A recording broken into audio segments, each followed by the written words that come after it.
système a besoin que vous soyez endormi. Non pas d'un sommeil biologique, mais d'un sommeil bien plus profond et dévastateur. Un sommeil existentiel, un réveil qui ne s'éveille en réalité à rien. Nietzsche aurait vu dans cette léthargie l'extension de ce qu'il appelait la moralité.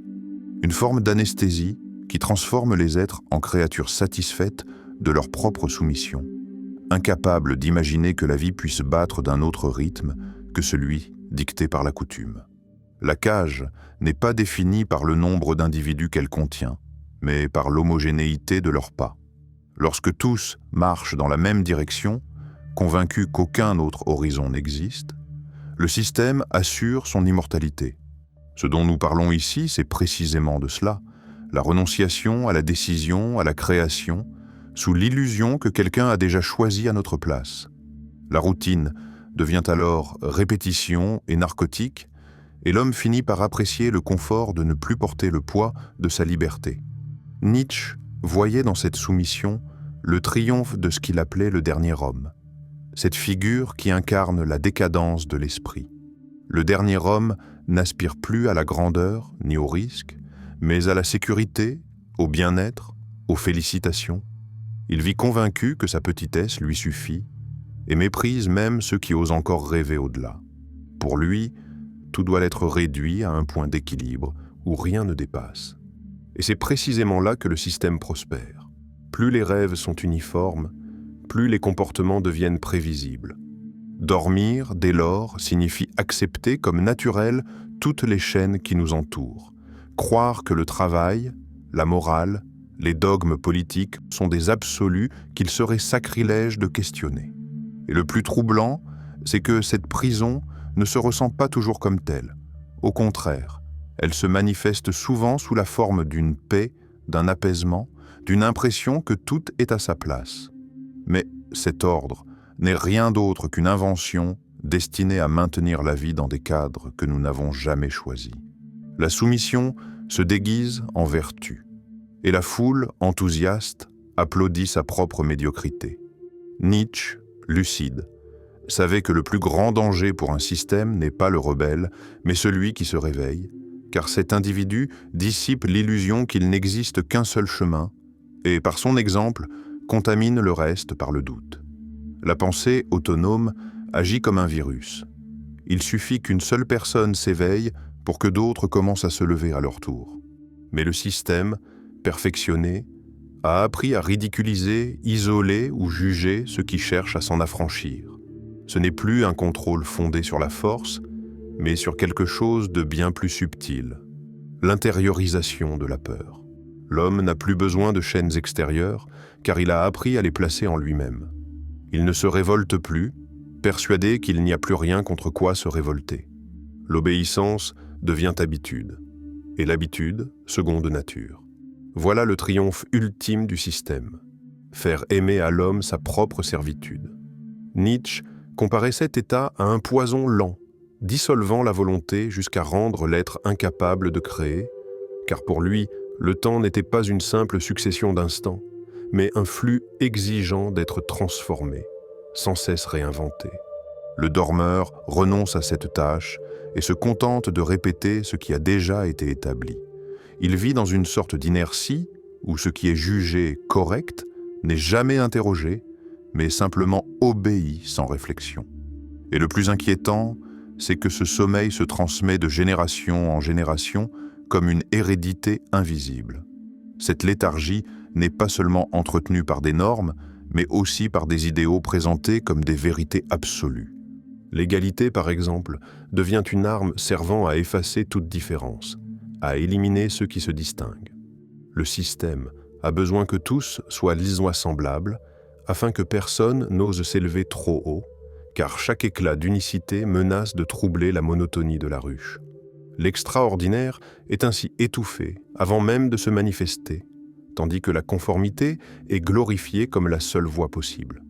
Dormir, ici, ne consiste pas seulement à obéir, mais aussi à ridiculiser ceux qui refusent de le faire.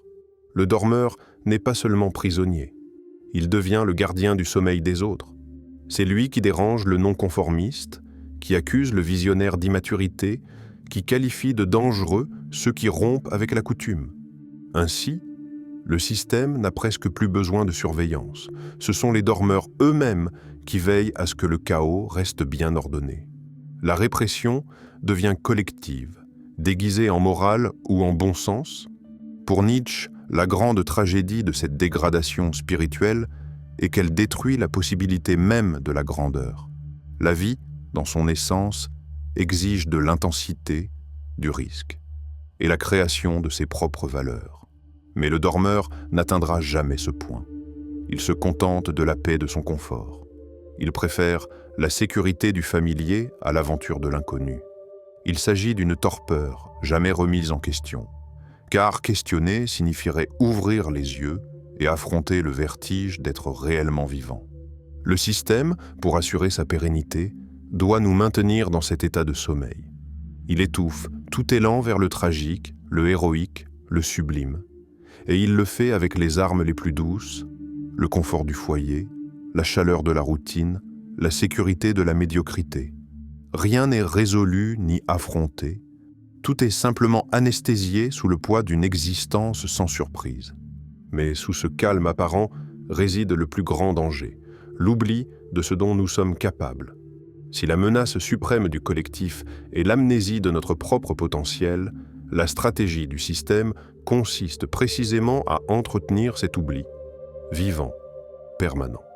Il ne suffit pas de domestiquer les individus, il faut qu'ils abandonnent eux-mêmes leur soif de transcendance, distraits par des stimulations qui les éloignent de toute possibilité d'éveil. C'est pourquoi le monde regorge de divertissements, de distractions et d'occupations qui saturent l'esprit pour qu'il ne reste plus aucun espace pour le silence. Celui qui ose trop penser risque de percevoir des fissures dans l'ordre qui l'entoure. Et ce sont ces fissures que le système redoute le plus. Le bruit constant devient un voile invisible qui protège la domination du sommeil. Nietzsche aurait vu dans cette saturation une forme raffinée de nihilisme, non pas l'absence de sens, mais la prolifération de sens superficiels empêchant d'atteindre la profondeur. Le système ne veut pas d'esprit en quête de vérité, mais des individus occupés à se distraire avec de petites vérités, des explications faciles qui apaisent le vertige du questionnement. À la place d'une grande foi, on offre une multitude de croyances mineures. À la place d'une vision, une mosaïque d'images creuses. L'abondance de stimulation n'éveille pas, elle endort. Cette machinerie prospère sur un terrain fertile, la peur du vide. L'homme redoute la solitude, l'incertitude, le silence, et le système exploite cette peur pour le maintenir toujours occupé, toujours distrait, toujours en mouvement. Le véritable éveil exige d'affronter le vide sans fuir, de supporter l'angoisse de ne pas avoir de réponses immédiates. Mais la plupart préfèrent s'anesthésier avec de petites satisfactions, des plaisirs éphémères qui comblent momentanément le gouffre de leur conscience. Ainsi, la servitude ne se limite plus à l'obéissance. Elle s'étend jusqu'à la fragilité même de chaque individu. Le système ne se maintient pas seulement par l'interdiction ou l'ordre. Il doit séduire, et il y parvient en promouvant une vie sans heurts où tout est conçu pour que rien ne soit jamais trop exigeant, trop douloureux, trop réel. Cette douceur est sa plus grande stratégie, transformer l'existence en une surface lisse, sans aspérité, sans choc, sans passion. L'intensité, autrefois tragique et féconde, se dissout désormais en petites doses de plaisir immédiat, en gratifications instantanées qui ne mènent jamais à l'accomplissement. L'homme s'habitue ainsi à une fadeur constante, à un état d'entre-deux qui ne fait pas souffrir, mais ne l'élève pas non plus. Nietzsche aurait vu dans cette tiédeur un signe de décadence spirituelle. Là où la vie ne prend plus de risques, ne s'abandonne plus au tragique, au sublime ou au dangereux, elle cesse d'être la vie dans sa plus haute expression. Le système le sait, et c'est pourquoi il offre des simulations d'intensité, des spectacles calibrés pour paraître bouleversants, mais qui n'impliquent jamais réellement le spectateur. L'émotion passagère y est confondue avec la transformation. L'individu croit avoir vécu quelque chose de grand, alors qu'il n'a fait que consommer un reflet de grandeur. La force de cette anesthésie réside dans le fait qu'elle n'a nul besoin de violence. Le dormeur y conce de lui-même, il la désire même. Il cherche sans relâche ce qui le distraira de lui-même, ce qui l'éloignera de ses propres questions, ce qui le délivrera du fardeau de sa liberté. Le système n'a qu'à s'assurer que ces distractions soient toujours à portée de main, prêtes à combler le moindre moment de vide. Ainsi, le sommeil se renouvelle chaque jour, sans que l'on perçoive le prix payé pour ce confort. Mais Nietzsche nous rappellerait que ce prix est immense. C'est la renonciation à devenir davantage. Car là où tout est réglé, où les passions sont administrées comme des produits de consommation, où la vie se réduit à une série de répétitions sans danger, l'individu ne peut plus émerger. Il devient un consommateur d'expériences fabriquées par d'autres, incapable d'engendrer son propre monde. Cette impuissance, déguisée en contentement, dissimule en réalité une mutilation de l'esprit. Le système doit préserver cette mutilation intacte, car c'est en elle qu'il trouve sa garantie de stabilité. Un individu capable de créer, de questionner et de risquer serait une menace pour l'équilibre de l'ordre établi. C'est pourquoi s'impose une culture de la médiocrité qui glorifie l'ordinaire comme un sommet, qui ridiculise la grandeur en la traitant d'arrogance ou de folie. L'homme apprend à craindre l'extraordinaire, à se méfier de la différence, à rejeter tout ce qui brise l'uniformité. Et ainsi, la surveillance du sommeil ne vit pas d'en haut, mais d'à côté, du regard moralisateur du voisin qui exige la conformité. C'est sur ce terrain que s'épanouit ce que Nietzsche dénonçait comme le ressentiment. Cette morale inversée qui se déguise en vertu, qui exalte la petitesse comme une noblesse, et qui accuse toute lumière trop vive d'être injuste. Le système se nourrit de ce ressentiment car il lui est utile. Le regard qu'il entretient détruit tout ce qui s'élève, pour que nul ne songe à s'éveiller. Il vaut mieux, pense-t-il, entraîner l'autre vers sa propre médiocrité plutôt que de s'en libérer avec lui. Ainsi, le sommeil collectif se perpétue comme une boucle fermée, où personne ne remarque qu'il dort encore. Et pourtant, sous cette surface de conformité, bat un mécontentement sourd, un malaise qui ne disparaît jamais. Car, quoi qu'on fasse pour le dissimuler, la volonté continue de réclamer davantage que ce que le système lui offre.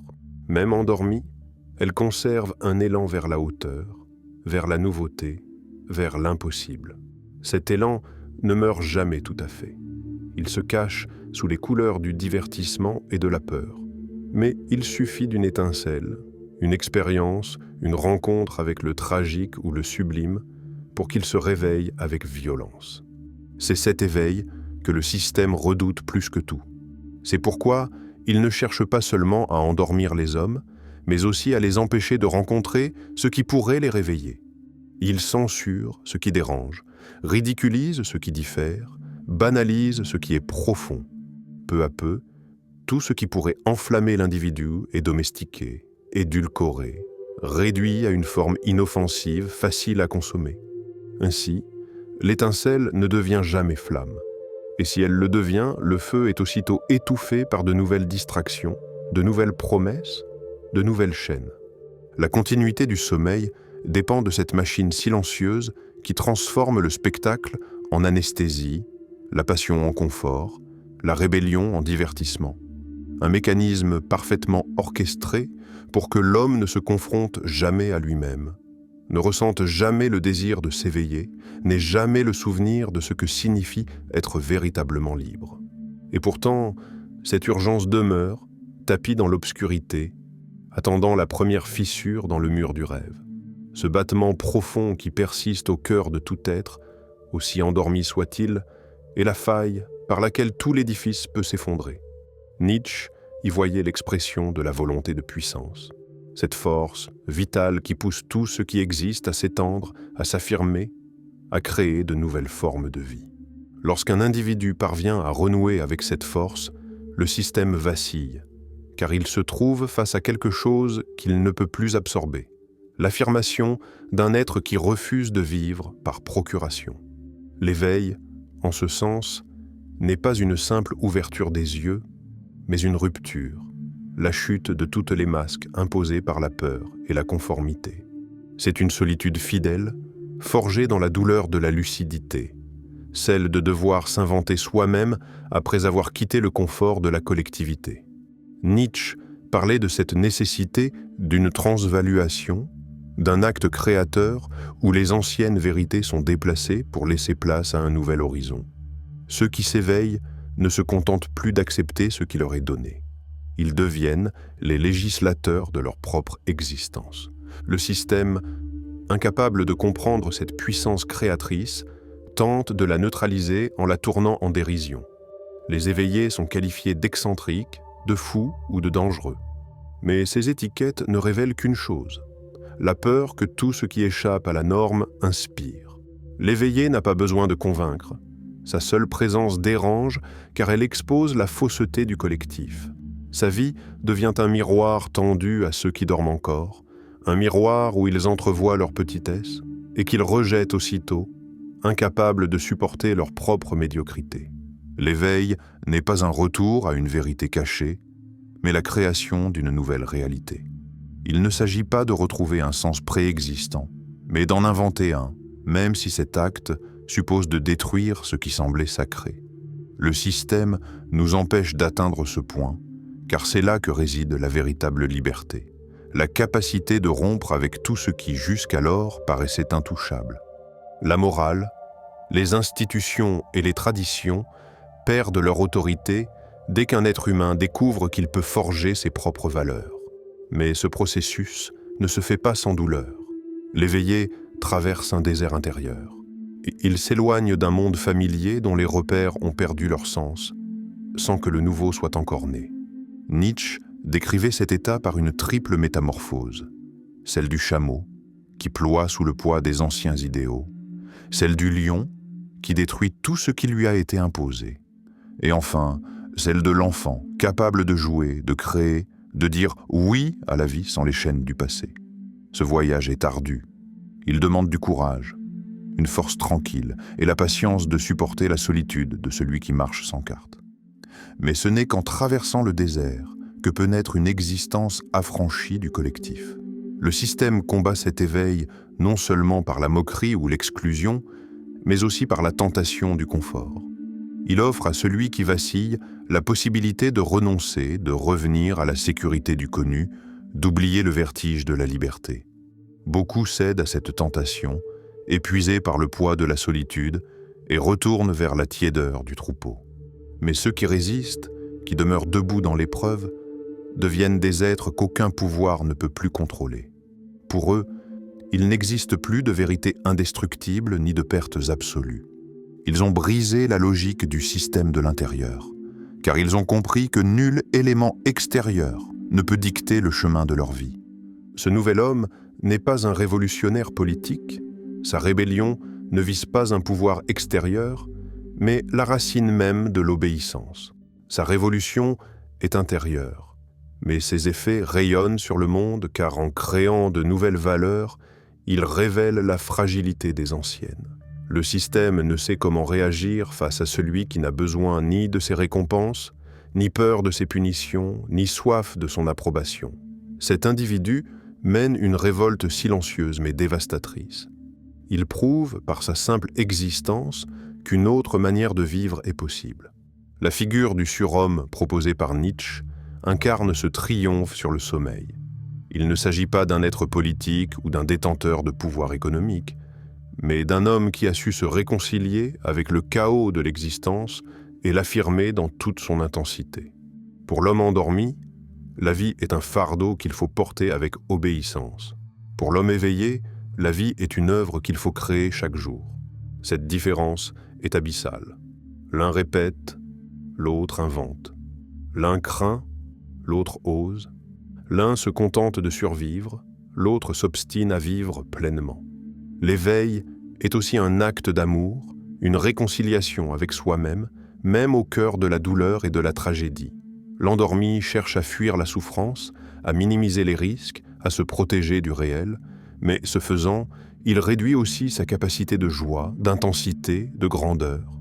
L'éveillé, lui, accueille la totalité de l'existence, y compris ses ombres, car il sait que sans elles, il n'y aurait pas de lumière. Il affirme la vie dans toutes ses formes, sans avoir besoin d'inventer des consolations, ni de se réfugier dans des illusions. Et c'est cette affirmation radicale que le système ne peut tolérer, car elle désarme tous les mécanismes fondés sur la peur de perdre. Lorsqu'un homme atteint ce degré d'acceptation, il n'existe plus aucun moyen de le rendormir. Il a goûté à la liberté dans sa nudité la plus pure, et il n'échangera jamais cette intensité contre la sécurité ou le confort. Son existence devient alors un acte de résistance, non pas parce qu'il s'oppose frontalement au système, mais parce qu'il démontre que le système n'est pas absolu. Et cette démonstration est plus dangereuse que n'importe quelle rébellion. Elle rappelle qu'une autre vie est possible, ici et maintenant, au cœur de chaque être. Le système, conscient de ce danger, redouble d'efforts pour maintenir la majorité endormie. Mais la possibilité de l'éveil ne disparaît jamais. Elle est inscrite dans la nature même de la vie, dans cette force intime qui pousse tout ce qui existe à croître, à créer, à se dépasser.